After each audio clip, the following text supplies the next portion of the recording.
Not only did the Penguins need to win that game, they needed to win that game that way. They needed to win a game where they had to score a lot to do it.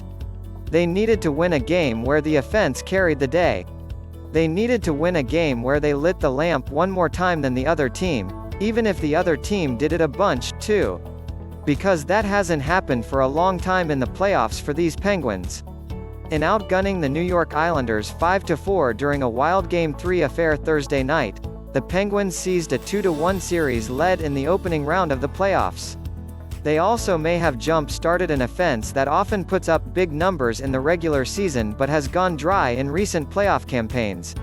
The 5-goal explosion, and I'm not using that term lightly by recent Penguins postseason standards, was the first time the Pens have exceeded 3 goals in a playoff game since April 22, 2018. That was Game 6 of the 2018 first-round series when they eliminated the Philadelphia Flyers in an 8-5 fireworks show. "It's the identity of our team," forward Brandon Tanev said after the win.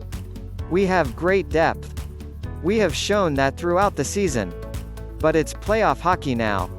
Unfortunately for the Penguins, since they won their 5th Stanley Cup in 2017, the scoring depth that has been present on the roster has rarely produced at a necessary level once the calendar flips to the postseason.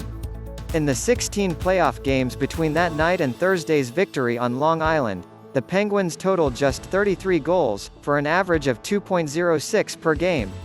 And in none of those games did they score more than 3 times. For a rare glimpse in recent postseasons, Mike Sullivan's team finally looked like the uber-offensively talented team it often is in the regular season.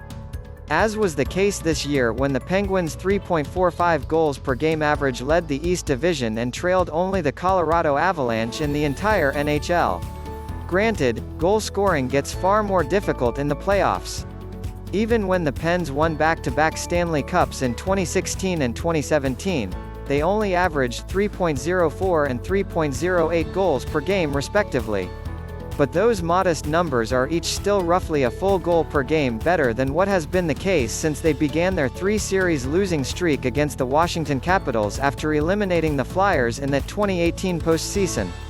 And when the Pens needed to pour on goals in those 2 cup runs, they did. They scored 4 goals or more 6 times in 2016. They did so 9 times in 2017.